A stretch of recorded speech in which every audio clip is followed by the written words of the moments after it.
Are you fed up with your financial situation? Kinikita mo na ba ang income na ninanais mo? Nasubukan mo na bang gawin ang lahat but still feel that nothing seems to go your way? Are you sick and tired of just living with just enough?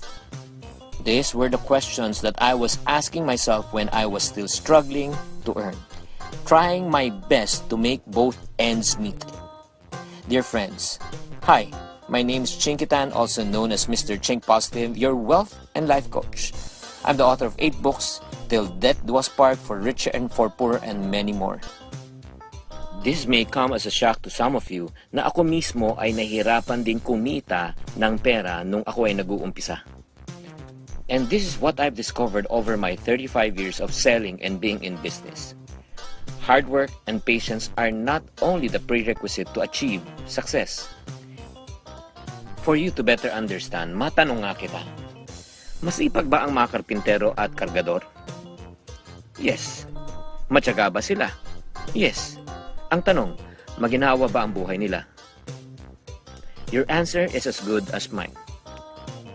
Dahil hindi lang sipag at tiyaga ang magdadala sa atin sa ginhawa, kung hindi dapat meron din tayong kaalaman. Acquiring the right knowledge is an integral part of success. Nangarap din akong minsan na maging matagumpay at yumaman. I was working so hard and started my career in sales at a young age of 12. May nagbigay sa akin ng advice na just work hard and be patient and wait for your time will come. I don't intend to exaggerate, pero sa totoo lang, ang gabi ginagawa kong araw at ang araw ginagawa kong gabi.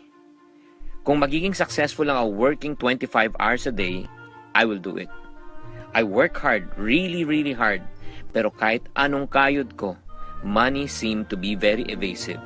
I was running after money, but it seems like that money is running away from me. In reality, dumating na ako sa point ng frustration. I began to doubt and ask myself, meron bang mali akong ginagawa? When will I ever get out of this rut? Matutupad pa kaya ang pangarap ko para sa aking sarili at aking pamilya? Yayaman pa ba ako, or is wealth only for a chosen few? Do I have what it takes for me to really make it big? I was in a desperate situation. Pagod na ako at nawawala na rin ako ng pag-asa. I was about to give up.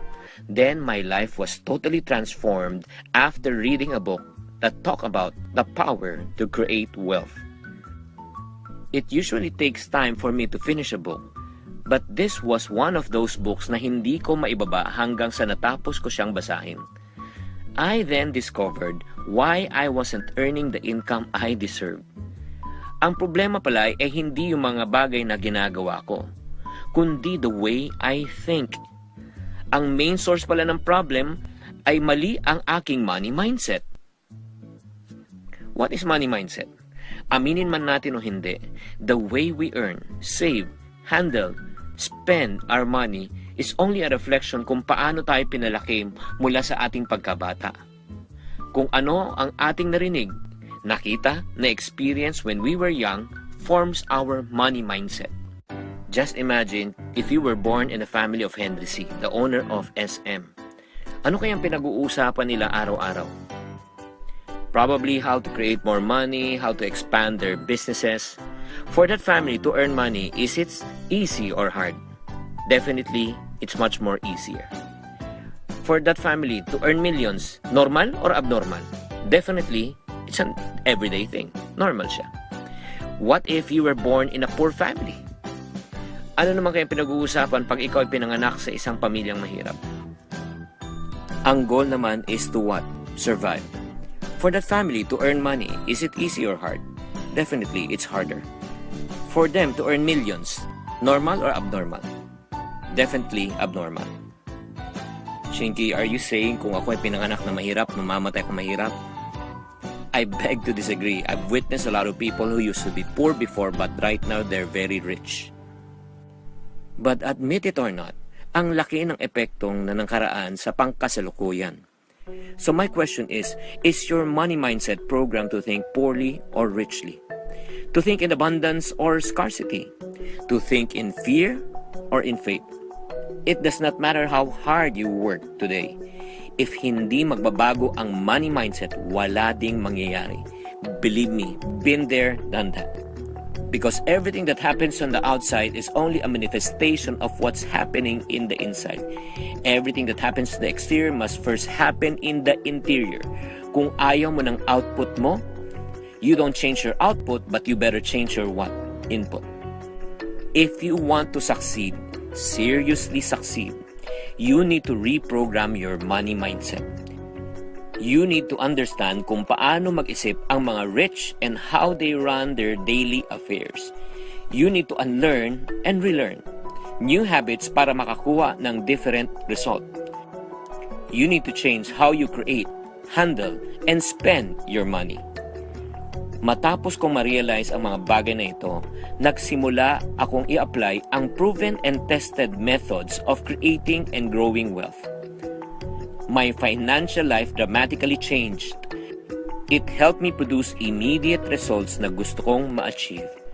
Only after a few weeks of applying these principles, I was able to create a breakthrough income.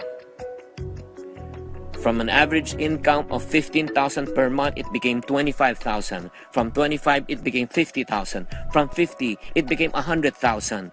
And then it never stopped. Napakasaya ko. Shocked and surprised na ganun lang pala kasimple yun. Years of struggling and hard work now finally paid off.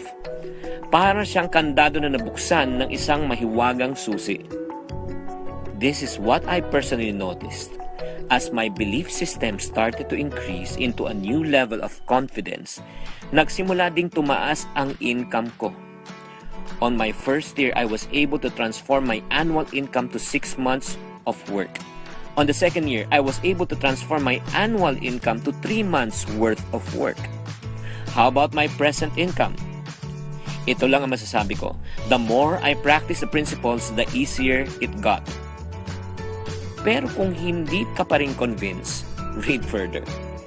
Allow me to convince you in just a few seconds that you have the potential to become rich.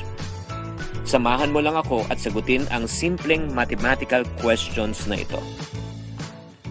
What is 2 times 2? 4. 4 times 2? 8. 8 times 2? 16. You might be saying, Chinky, that is too simple. Kahit grade 1 student, kayang-kayang sagutin ito. That is my point. It does not matter if you are young or old, poor or rich, finish your schooling or not, as long as alam mo ang sistema ng multiplication, you can get the same answer and result. Ngayon, isipin mo itong mabuti. Kung alam mo ang sistema ng mga mayayaman at susundin ang sistemang yon, will you get the same answer or result? The answer will be definitely a big yes. Noong natutunan ko at na-apply ko ngayon ang mga winning principles, it completely transformed my financial life. Yung dating hirap na kumita ngayon, guminhawa na ang buhay. Yung dating hindi maka-order ng maayos sa restaurant ay nakakain na ng maayos. Yung dating nabubuhay sa financial stress, ngayon may financial peace na. Yung dati kong kinikita sa loob ng isang buwan, ay kaya palang kitain sa isang araw. Pwede pala yun at hindi imposible. At kung gusto mong matutunan kung ano ang na-experience ko, I want to invite you to my